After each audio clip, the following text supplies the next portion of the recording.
America மீட்டெடுத்த விமானி எங்கே? விமானி தொடர்பான புகைப்படங்கள், காணொளிகள் எங்கே? விமானியை மீட்டெடுத்ததற்கான ஆதாரங்கள் எங்கே? விமானியை மீட்டெடுப்பதற்காக களமிறங்கிய விமானப்படையிலே ஏற்பட்டிருக்கக்கூடிய மேலதிக இழப்புகள் என்ன? இவை தொடர்பாக வெளியாக இருக்கக்கூடிய புதிய தகவல்கள் என்ன?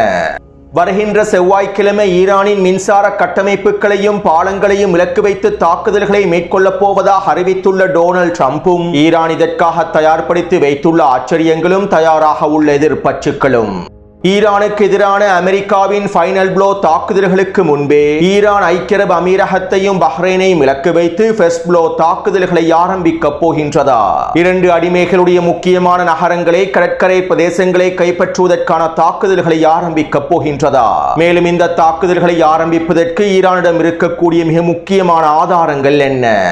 இஸ்ரேலி ஆக்கிரமிப்பின் நெகோவ் பிரதேசத்தில் இருக்கக்கூடிய இரசாயன கைத்தொழில் மையத்தை இலக்கு வைத்து மேற்கொள்ளப்பட்டுள்ள தாக்குதல்களும், ஏற்பட்டிருக்கக்கூடிய பெருவெடிப்புகளும், இரசாயன கசிவுகளும், இஸ்ரேலி ஆக்கிரமிப்பின் பேரிழப்புகளும், குவைத், பஹ்ரைன் மற்றும் ஐக்கிய அரபு அமீரகத்தில் இருக்கக்கூடிய இன்னும் பல முக்கியமான தளங்களையும் இலக்கு வைத்து மேற்கொள்ளப்பட்டிருக்கக்கூடிய தாக்குதல்கள், ஹிஸ்புல்லா இராணுவத்தின் தொடர்ச்சியான ஏவுகணை தாக்குதல்களும், இஸ்ரேலி ஆக்கிரமிப்பின் இனப்படுகொலை தாக்குதல்களும், ஈராக்கிய எதிர்ப்பு குழுக்களின் பதிலடிகளும், சிரியாவின் டமஸ்கஸ் பிரதேசத்திலே முற்றுகையிடப்பட்ட ஐக்கிய அரபு அமீரகத்தின் தூதரகமும், ஐக்கிய அரபு அமீரகம் வெளியிட்டிருக்கக்கூடிய எச்சரிக்கைகளும், ஆர்ப்பாட்டக்காரர்களுக்கு எதிராக தம்பி ஜூலானியின் தக்ஃபீரி படைக்குழுக்கள் மேற்கொண்டிருக்கக்கூடிய கைது நடவடிக்கைகளும்,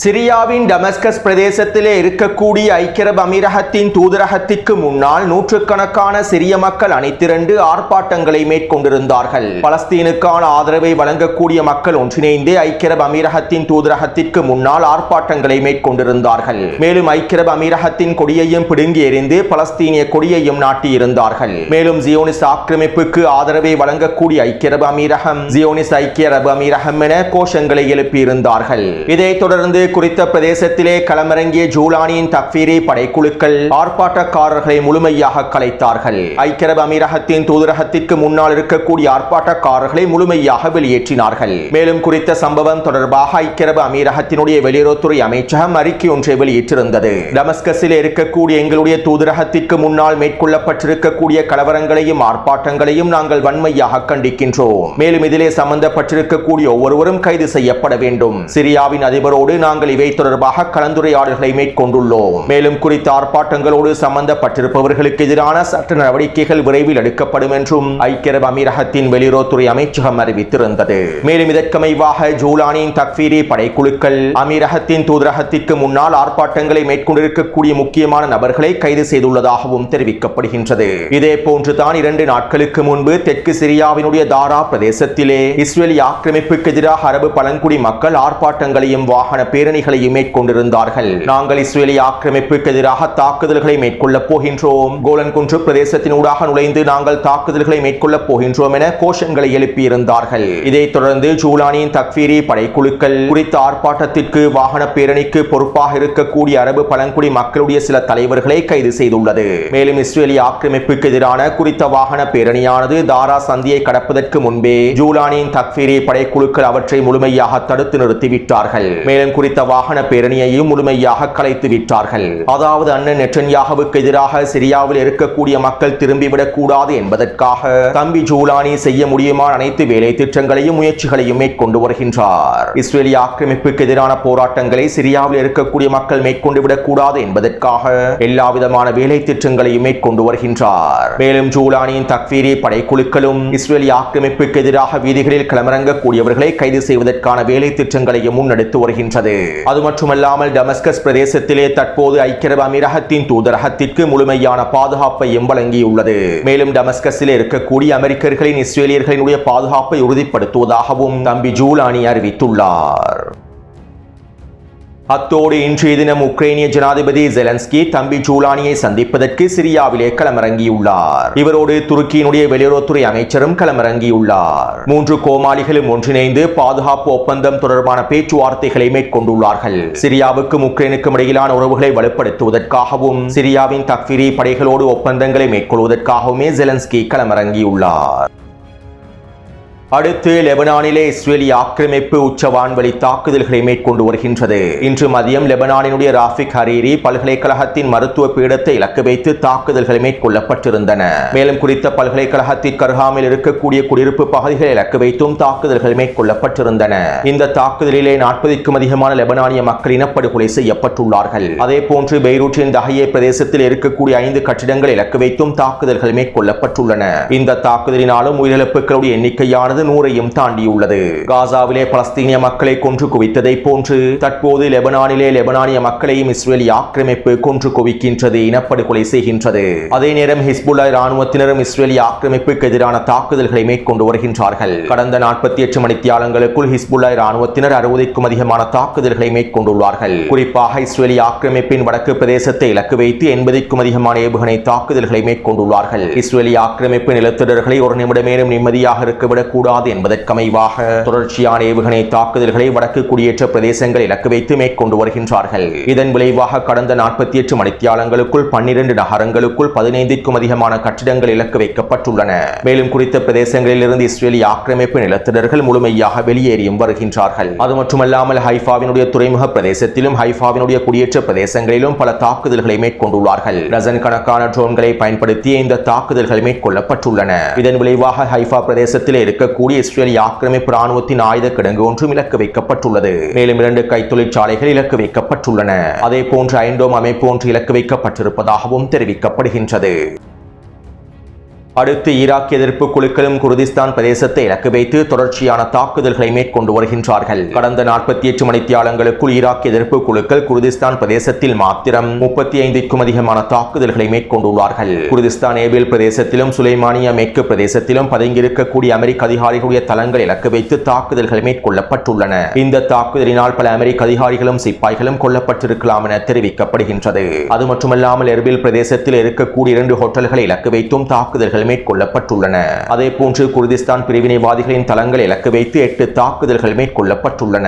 இந்த தாக்குதலிலே குர்திஸ்தான் கோமலா பிரிவினைவாத குழுவினுடைய மிக முக்கியமான 5 தளபதிகள் கொல்லப்பட்டிருப்பதாகவும் தெரிவிக்கப்படுகின்றது. அதே போன்று குவைத்தினுடைய எல்லை பிரதேசத்தில் நிலை கொண்டிருக்கக்கூடிய அமெரிக்க அதிகாரிகளையும் சிப்பாய்களை இலக்கு வைத்தும் ஈராக் எதிர்ப்பு குழுக்கள் தொடர்ச்சியான தாக்குதல்களை மேற்கொண்டு வருகின்றார்கள்.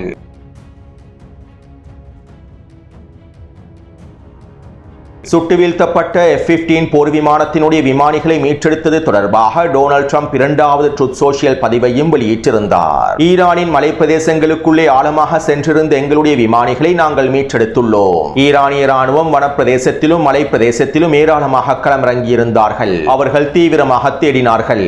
இருப்பினும் நாங்கள் எந்த விதமான இழப்புகளும் இல்லாமல் எங்களுடைய விமானியை மீட்டெடுத்து விட்டோம். இது எங்களுடைய மிகப்பெரிய வெற்றியாகும், அமெரிக்க ராணுவத்தின் சாதனையாகும். மேலும் திங்கட்கிழமை மதியம் 1 மணிக்கு குறித்த நடவடிக்கையிலே பங்கு பெற்றிருக்கக்கூடிய எங்களுடைய ராணுவ வீரர்களையும் நான் சந்திக்கப் போகின்றேன் என டொனால்ட் ட்ரம்ப் குறிப்பிட்டிருந்தார். விமானியை மீட்டெடுப்பதற்காக களமிறங்கியிருந்த அமெரிக்க விமானப்படையினுடைய இழப்புகளை டொனால்ட் ட்ரம்ப் தொடர்ச்சியாக மூடி மறைத்து வருகின்றார். அத்தோடு சுட்டு வீழ்த்தப்பட்டிருக்கக்கூடிய விமானங்களுடைய எண்ணிக்கையும் தற்போது அதிகரித்துள்ளது. கிடைக்கப்பெற்றிருக்கக்கூடிய தகவல்களுக்கு அமைவாக உறுதிப்படுத்தப்பட்டுள்ள தகவல்களுக்கு அமைவாக அமெரிக்க விமானப்படைக்கு சொந்தமான 2 டபுள்-எச் ஹெலிகாப்டர்கள் சுட்டு வீழ்த்தப்பட்டுள்ளன. அதே போன்ற ஒரு லிட்டில் பேர்ட் ஹெலிகாப்டரும் சுட்டு வீழ்த்தப்பட்டுள்ளது. மேலும் இவற்றோடு சேர்த்து A-10 போர் விமானமும் 2 C-130 விமானங்களும் 1 KC-135 எரிபொருள் விமானமும் 2 MQ-9 ட்ரோன்களும் சுட்டு வீழ்த்தப்பட்டுள்ளன. மொத்தமாக 3 விமானங்கள், 3 ஹெலிகாப்டர்கள், 1 போர் விமானம், 2 ட்ரோன்கள் என அமெரிக்க விமானப்படைக்கு சொந்தமான 9 சொத்துக்கள் முழுமையாக அளிக்கப்பட்டுள்ளன. ஆனால் இந்த இழப்புகளை டொனால்ட் ட்ரம்ப் முழுமையாக மூடி மறைத்து விட்டார். அது மட்டுமல்லாமல் மீட்டெடுத்ததாக கூறப்படக்கூடிய விமானியின் புகைப்படங்களை கூட அவர்கள் வெளியிடவில்லை. மீட்பு பணியின் போது எடுக்கப்பட்டிருந்த புகைப்படங்களோ காணொளிகளோ வெளியிடப்படவில்லை. குறித்த விமானியை மீட்டெடுக்கும் முயற்சி தொடர்பான எந்த விதமான காணொளிகளும் வெளியிடப்படவில்லை. விமானி தொடர்பான எந்த விதமான காணொளிகளும் புகைப்படங்களும் வெளியிடப்படவில்லை. அமெரிக்க ராணுவத்தினர் விமானியை மீட்டெடுத்துள்ளார்கள் என்பதற்கான ஒரே ஒரு ஆதாரம் டொனால்ட் ட்ரம்பினுடைய ட்ரூத் சோஷியல் பதிவு மாத்திரம்தான். ஈரானினுடைய B-1 பாலம் சிதைக்கப்பட்டதும் சிதைக்கப்பட்ட குறித்த பாலம் தொடர்பான காணொளிகளை வெளியிட்டே டொனால்ட் ட்ரம்ப் ட்ரூத் சோஷியல் தளத்தில் பதிவிட்டிருந்தார். இஸ்ஃபஹான் பிரதேசத்திலே வெடிமருந்து கிடங்கு இலக்கு வைத்து மேற்கொண்ட மேற்கொண்ட தாக்குதலின் போதும் குறித்த தாக்குதல் தொடர்பான காணொளிகளை பதிவிட்டு டொனால்ட் ட்ரம்ப் ட்ரூத் சோஷியல் தளத்தில் கருத்துக்களை பதிவிட்டிருந்தார். ஆனால் விமானியை மீட்டெடுத்ததற்கான எந்தவிதமான ஆதாரங்களையும் டொனால்ட் ட்ரம்ப் பதிவிடவில்லை. அதே நேரம் ஈரானிய தரப்பினர் எல்லாவிதமான ஆதாரங்களையும் பதிவிட்டுள்ளார்கள். அளிக்கப்பட்டிருக்கக்கூடிய விமானங்கள், எரிபொருள் நிரப்பு விமானங்கள், ஹெலிகாப்டர்கள், ட்ரோன்கள் என அனைத்தினுடைய புகைப்படங்களையும் காணொளிகளையும் வெளியிட்டுள்ளார்கள். இவற்றை நான் டெலிகிராம் சேனலில் பதிவிட்டுள்ளேன். அது மட்டுமல்லாமல் சுட்டு வீழ்த்தப்பட்ட விமானங்களுக்கு அருகாமையிலிருந்து கிடைக்கப்பெற்றிருக்கக்கூடிய அமெரிக்க இராணுவத்தினுடைய பொருட்களையும் தற்போது வெளியிட்டு வருகின்றார்கள். தீக்கிரையாக்கப்பட்டிருக்கக்கூடிய அமெரிக்க இராணுவத்தினர் பயன்படுத்திய பொருட்கள், அமெரிக்க இராணுவத்தினுடைய ஆடைகள் என அனைத்தையும் தற்போது காணொளிகளாகவும் புகைப்படங்களாகவும் வெளியிட்டுள்ளார்கள்.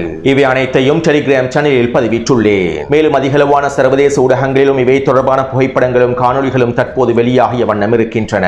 எனவே ஈரானிய வான்பரப்பிற்குள் நுழைந்த மீட்பு பணிகளுக்காக களமிறங்கியிருந்த அமெரிக்க விமானப்படைக்கு சொந்தமான 9 விமானப்படை சொத்துக்களையும் முழுமையாக அளித்திருப்பதற்கான ஆதாரங்களை ஈரானிய தரப்பினர் வெளியிட்டு விட்டார்கள். ஆனால் அமெரிக்கா மீட்டெடுத்ததாக கூறப்படும் விமானியினுடைய புகைப்படத்தை இன்னும் வெளியிடவில்லை. உண்மையிலேயே குறித்த விமானியை அமெரிக்கர்கள் முழுமையாக மீட்டெடுத்திருந்தால் உடனடியாக அதனுடைய புகைப்படங்களை வெளியிட்டிருப்பார்கள். இன்று காலையிலேயே அந்த புகைப்படங்களை வெளியிட்டிருப்பார்கள். அல்லது குறித்த மீட்பு பணியின் போது எடுக்கப்பட்ட காணொளிகளையாவது வெளியிட்டிருப்பார்கள். இதனால் தற்போது சர்வதேச ரீதியில் மிகப்பெரிய கேள்வி எழுப்பப்பட்டு வருகின்றன. டொனால்ட் ட்ரம்பின் ட்ரூத் சோஷியல் தளத்தினுடைய பதிவை மாத்திரம் வைத்துக் கொண்டு எவ்வாறு இதனை நம்புவது என்கின்ற மிகப்பெரிய கேள்விகள் எழுப்பப்படுகின்றன. எனவே இவ்வாறு சர்வதேச ரீதியில் கேள்விகள் எழுப்பப்படுவதனால் நாளை தினமோ அல்லது நாளை மறுதினமோ அமெரிக்கா புதிய நாடகங்களை அரங்கேற்றக்கூடிய காணொளிகளையும் புகைப்படங்களையும் வெளியிடலாம். ஹாலிவுட் படங்களை இயக்குவதில் அவர்கள் சிறப்பு தேர்ச்சி பெற்றவர்கள். தற்போது அவர்கள் விமானியை மீட்பது போன்ற புகைப்படங்களையும் காணொளிகளையும் தயார் செய்து கொண்டிருப்பார்கள். மேலும் நாளைய தினம் இவர்கள் இந்த நாடகங்களையும் படங்களையும் வெளியிடுவார்கள். இதற்காகத்தான் தற்போது அமெரிக்கா மௌனமாக இருக்கின்றது. நாளைய தினம் ஹாலிவுட் காட்சிகள் தயாரானதும் இவ்வாறு தான் நாங்கள் விமானியை மீட்டெடுத்தோம் என வெளியிடுவார்கள். எனவே தற்போதைய நிலைமையில் டொனால்ட் ட்ரம்ப் மிகப்பெரிய பொய்களையே வெளியிடுகின்றார் என்பது சர்வதேச ரீதியில் நிரூபிக்க பட்டிருக்கக்கூடிய உண்மையாகும். தற்போது யாருமே டொனால்ட் ட்ரம்பினுடைய கருத்துக்களை ஏற்றுக்கொள்வதாக இல்லை. அத்தோடு அமெரிக்கா குறித்த விமானியை மீட்டெடுக்காவிட்டால் அந்த விமானி எங்கு என்றும் உங்களுக்கு கேள்விகள் எழும்பலாம். நான் முன்னே காணொலியில் குறிப்பிட்டதை போன்று ஈரானினுடைய சில ஆய்வாளர்கள் கூறியதை போன்று குறித்த விமானியை மீட்டெடுக்க முடியாத நிலைமை ஏற்பட்டதனால் அமெரிக்கா உச்ச வான்வழி தாக்குதல்களை மேற்கொண்டு விமானிகளை படுகொலை செய்திருக்கலாம். இஸ்ரேலிய ஆக்கிரமிப்பு அதனுடைய சிப்பாய்களை காப்பாற்ற முடியாத சந்தர்ப்பத்தில் எவ்வாறு ஹெனிபல் தாக்குதல்களை மேற்கொள்கின்றதோ அதே போன்று அமெரிக்காவும் மலையுச்சி பிரதேசங்களில் ஹெனிபல் தாக்குதல்களை மேற்கொண்டு விமானியை படுகொலை செய்திருக்கலாம். அமெரிக்காவினுடைய எரிபொருள் நிரப்பு விமானங்கள், போர் விமானங்கள், ஹெலிகாப்டர்கள் சுட்டு வீழ்த்தப்பட்டதற்கு பின்பு விமானியை இதற்கு மேலும் காப்பாற்ற முடியாத நிலைமை ஏற்பட்டதற்கு பின்பு விமானியை படுகொலை செய்துவிட்டு அவர்கள் வெளியேறியிருப்பார்கள். இவ்வாறு நடந்திருப்பதற்கான வாய்ப்புகள் அதிகமாக உள்ளன. அடுத்து டொனால்ட் ட்ரம்ப் ட்ரூத் சோஷியல் தளத்திலே மீண்டும் ஈரானுக்கு எதிரான மிரட்டல்களை வெளியிட்டிருந்தார். வருகின்ற செவ்வாய்க்கிழமை மின் உற்பத்தி தளங்களுக்கும் பாலங்களுக்குமான தினமாகும். இந்த தினத்திலே நாங்கள் ஒரே நேரத்தில் மின் உற்பத்தி தளங்களையும் ஈரானினுடைய பாலங்களையும் முழுமையாக அளிப்போம். என்ன நடக்கப் போகின்றது என்பதனை அனைவரும் பொறுத்திருந்து பாருங்கள். பைத்தியக்காரர்களே, அவசரமாக அந்த பாலா போன ஹெர்மோஸ் தலசந்தியை திறந்து விடுங்கள். இல்லாவிட்டால் நீங்கள் நரகத்தில் வாழ்வீர்கள். எல்லா புகழும் அல்லாஹ்வுக்கே என டொனால்ட் ட்ரம்ப் தெரிவித்திருந்தார். இறைவனை கேலி செய்யும் வகையிலேயே டொனால்ட் ட்ரம்ப் எல்லா புகழும் அல்லாஹ்வுக்கு என்கின்ற வாசகத்தையும் குறித்த பதிவிலே பயன்படுத்தி இருந்தார். அத்தோடு ஃபாக்ஸ் நியூஸ் ஊடகத்திடம் வழங்கிய நேர்காணலின் போது இவ்வாறு தெரிவித்தார். ஈரான் அவசரமாக ஒப்பந்தத்தை முடிக்காவிட்டால் நான் ஈரானை முழுமையாக அழித்து தரைமட்டமாக்கி எண்ணெய் வளங்களை முழுமையாக கைப்பற்றிக் கொள்வேன். நாங்கள் பாலங்களையும் மின் உற்பத்தி தளங்களையும் முழுமையாக அளிப்பதனை நீங்கள் பார்ப்பீர்கள். ஈரானுக்கு நாளை ஒரு நாள் மாத்திரமே உள்ளது. மேலும் நாங்கள் ஈரானுக்குள்ளே ஆர்ப்பாட்டக்காரர்களுக்கு தேவையான ஆயுதங்களையும் வெடிகுண்டுகளையும் வழங்கினோம். குர்திஷ் படைப்பிரிவுகளுக்கு தேவையான ஆயுதங்களையும் வழங்கினோம். ஆனால் அவர்கள் அந்த ஆயுதங்களை பதுக்கிவிட்டார்கள் என டொனால்ட் ட்ரம்ப் தெரிவித்தார். அதாவது முதல் முறையாக ஈரானுக்குள்ளே ஆர்ப்பாட்டங்களை மேற்கொண்டிருக்கக்கூடிய ஆர்ப்பாட்டக்காரர்களுக்கும் வன்முறையாளர்களுக்கும் அமெரிக்கா தேவையான ஆயுதங்களையும் வெடிமருந்துகளையும் துப்பாக்கிகளையும் வழங்கியுள்ளது என்பதனை டொனால்ட் ட்ரம்ப் ஒப்புக்கொண்டுள்ளார். மேலும் ஈரானுக்கு எதிரான தாக்குதல்களை மேற்கொள்வதற்கு குர்திஷ் படைப்பிரிவுகளுக்கும் பிரிவினைவாதிகளுக்கும் அமெரிக்கா ஆயுதங்களையும் துப்பாக்கிகளையும் வழங்கியுள்ளது என்பதனையும் டொனால்ட் ட்ரம்ப் ஒப்புக்கொண்டுள்ளார். அத்தோடு ஈரானுக்கு எதிரான ஃபைனல் ப்ளோ தாக்குதல்களில் அமெரிக்கா ஈரானில் இருக்கக்கூடிய மிக முக்கியமான பாலங்களை இலக்கு வைத்தும் தாக்குதல்களை மேற்கொள்வதற்கு திட்டமிட்டுள்ளது. மலைப்பாங்கான பிரதேசங்களில் பாலங்கள் இலக்கு வைக்கப்பட்டால் அது ஈரானிய இராணுவத்தினுடைய செயற்பாடுகளை தாமதப்படுத்தும். பாலங்களை இலக்கு வைத்து தாக்குதல்களை மேற்கொள்வதன் மூலமாக ஈரானிய தரைப்படையினுடைய இடப்பெயர்வையும் நகர்வையும் கட்டுப்படுத்த முடியும் என அமெரிக்கா நினைக்கின்றது. இருப்பினும் பாலங்களை இலக்கு வைத்து தாக்குதல்களை மேற்கொண்டாலும் அவற்றுக்கான மாற்றீடுகளை ஈரானிய இராணுவத்தினர் செய்து வைத்திருப்பதாக தெரிவிக்கப்படுகின்றது. அது மட்டுமல்லாமல் ஈரான் அமெரிக்காவின் ஃபைனல் ப்ளோ தாக்குதல்களுக்கு சவாலாக பல ஆச்சரியங்களையும் களமிறக்கப் போவதாக தெரிவிக்கப்படுகின்றது. நான் முன்னைய காணொலியில் குறிப்பிட்டதை போன்று அமெரிக்கா ஃபைனல் ப்ளோ தாக்குதல்களை மேற்கொள்வதற்கு முன்பு ஈரான் ஐக்கிய அரபு அமீரகத்திற்கு எதிராகவும் பஹ்ரைனுக்கு எதிராகவும் ஃபர்ஸ்ட் ப்ளோ தாக்குதல்களை ஆரம்பித்து விட வேண்டும். ஐக்கிய அரபு அமீரகம் மற்றும் பஹ்ரைனினுடைய மிக முக்கியமான பிரதேசங்களை கைப்பற்றி விட வேண்டும், அல்லது இரண்டு அடிமைகளுடைய மிக முக்கியமான பொருளாதார தளங்கள் அனைத்தையும் முழுமையாக அழித்து விட வேண்டும். மேலும் தற்போது ஈரான் இந்த தாக்குதல்களை மேற்கொள்வதற்கான வாய்ப்புகளும் அதிகரித்துள்ளன. அதாவது கடந்த 2 நாட்களுக்கு முன்பு ஈரானிய வான்பரப்பிலே 3 ட்ரோன்கள் சுட்டு வீழ்த்தப்பட்டன. மேலும் இந்த 3 ட்ரோன்களும் அமெரிக்காவுக்கோ இஸ்ரேலி ஆக்கிரமிப்புக்கோ சொந்தமான ட்ரோன்கள் அல்ல, சீனாவினால் தயாரிக்கப்பட்டிருக்கக்கூடிய ட்ரோன்களாகும். அதாவது சீனாவின் விங்லூங் 2 ட்ரோன்களாகும். மேலும் குறித்த ட்ரோன்களை சவுதி அரேபியாவும் ஐக்கிய அரபு அமீரகமுமே சீனாவிடமிருந்து கொள்வனவு செய்துள்ளன. அதிலும் குறிப்பாக ஐக்கிய அரபு அமீரகமே சீனாவிடமிருந்து குறித்த ட்ரோன்களை அதிகமாக கொள்வனவு செய்துள்ளது. சூடானிலே இனப்படுகொலைகளை மேற்கொள்வதற்காக RSF படைகளுக்கு இந்த ட்ரோன்களையே ஐக்கிய அரபு அமீரகம் வழங்கியிருந்தது. எனவே தற்போது சீனாவினுடைய இந்த ட்ரோன்களை பயன்படுத்தி ஐக்கிய அரபு அமீரகம் அல்லது சவுதி அரேபியா ஈரானுக்குள்ளே தாக்குதல்களை மேற்கொண்டுள்ளது என்பது உறுதி செய்யப்பட்டுள்ளது. மேலும் இவை தொடர்பாக ஈரானினுடைய வெளியுறவுத்துறை அமைச்சகத்தினுடைய ஊடக பேச்சாளரும் கருத்துக்களை வெளியிட்டிருந்தார். நாங்கள் குறித்த ட்ரோன்கள் தொடர்பான விசாரணைகளை மேற்கொண்டு வருகின்றோம். இந்த ட்ரோனானது எந்த நாட்டிலிருந்து ஏவப்பட்டிருப்பது என்பது உறுதி செய்யப்பட்டால் நாங்கள் அதற்கு நேரடியான பதிலடிகளை வழங்குவோம் என குறிப்பிட்டிருந்தார். இன்னும் தெளிவாக குறிப்பிடுவதாக இருந்தால் ஐக்கிய அரபு அமீரகத்திற்கு எதிராக ஈரான் நேரடியான தாக்குதல்களை மேற்கொள்வதற்கு குறித்த ட்ரோனானது மிக முக்கியமான ஆதாரங்களில் ஒன்றாகும். ஈரானுக்கு எதிரான நேரடியான தாக்குதல்களில் ஐக்கிய அரபு அமீரகம் சம்பந்தப்பட்டுள்ளது என்பதனை இது உறுதி செய்கின்றது. மேலும் இதனை அடிப்படையாக வைத்து ஈரான் ஐக்கிய அரபு அமீரகத்திற்கு எதிரான நேரடியான போரையும் ஆரம்பிக்க முடியும். இவ்வளவு நாளாக ஐக்கிய அரபு அமீரகத்தின் அமெரிக்க நிறுவனங்களுக்கு எதிராகவே தாக்குதல்கள் மேற்கொள்ளப்பட்டன. மேலும் இதற்கு பிறகு ஐக்கிய அரபு அமீரகத்திற்கு சொந்தமான மிக முக்கியமான தளங்களையும் பொருளாதார கட்டிடங்களையும் அளிக்க முடியும். எனவே இந்த விசாரணை முடிவுகளுக்கு அமைவாக ஈரான் அவசரமாக ஐக்கிய அரபு அமீரகத்திற்கு எதிரான அடுத்த கட்ட முடிவுகளை எடுக்கும் என எதிர்பார்க்கப்படுகின்றது. அடுத்து ஈரான் தொடர்ச்சியான தாக்குதல்களை மேற்கொண்டு வருகின்றது.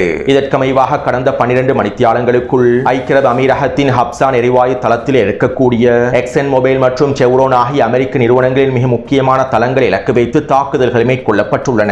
இந்த தாக்குதலினால் குறித்த நிறுவனங்களின் தலைமையகங்கள் பாதிக்கப்பட்டிருப்பதாக தெரிவிக்கப்படுகின்றது. மேலும் ஹப்சான் எரிவாயு தளத்திலே தீப்பரவலும் ஏற்பட்டுள்ளது. அதே போன்று குவைட்டின் ஷுவைபா பிரதேசத்தில் இருக்கக்கூடிய பெட்ரோலியம் கூட்டுத்தாபனத்தினுடைய இன்னும் ஒரு கட்டிடத்தை இலக்கு வைத்தும் தாக்குதல்கள் மேற்கொள்ளப்பட்டுள்ளன. மேலும் குவைட்டில் இருக்கக்கூடிய அமெரிக்க தளத்தை இலக்கு வைத்தும் 5 தாக்குதல்கள் மேற்கொள்ளப்பட்டுள்ளன. அதே போன்று பஹ்ரைனில் இருக்கக்கூடிய பெட்ரோலிய வேதிய பொருட்களோடு சம்பந்தப்பட்டிருக்கக்கூடிய 3 நிறுவனங்களுக்கு எதிராகவும் தாக்குதல்கள் மேற்கொள்ளப்பட்டுள்ளன. இன்று மாலை குறித்த நிறுவனங்களுக்குள்ளே 3 வெடிப்புகளும் பதிவாகியுள்ளன. அடுத்து இஸ்ரேலி ஆக்கிரமிப்பினுடைய ஹைஃபா பிரதேசத்தில் இருக்கக்கூடிய எண்ணெய் தளத்தை இலக்கு வைத்தும் தாக்குதல் மேற்கொள்ளப்பட்டுள்ளது. அதே போன்று நெகோ பிரதேசத்தில் இருக்கக்கூடிய ரசாயன கைத்தொழில் தளத்தை இலக்கு வைத்தும் தாக்குதல் மேற்கொள்ளப்பட்டுள்ளது. இந்த தாக்குதல் தொடர்பான காணொலிகளை டெலிகிராம் சேனலில் பதிவிட்டுள்ளேன். குறித்த தளத்திலே மிகப்பெரிய வெடிப்புகள் ஏற்பட்டிருப்பது உறுதி செய்யப்பட்டுள்ளது. இதனால் குறித்த பகுதியிலே ரசாயன கசிவு ஏற்பட்டிருப்பதாகவும் உறுதி செய்யப்பட்டுள்ளது. எனவே இந்த காணொலி தொடர்பான கருத்துக்களை பதிவிடுங்கள். தொடர்ந்தும் என்னுடன் இணைந்திருங்கள். நன்றி, வணக்கம்.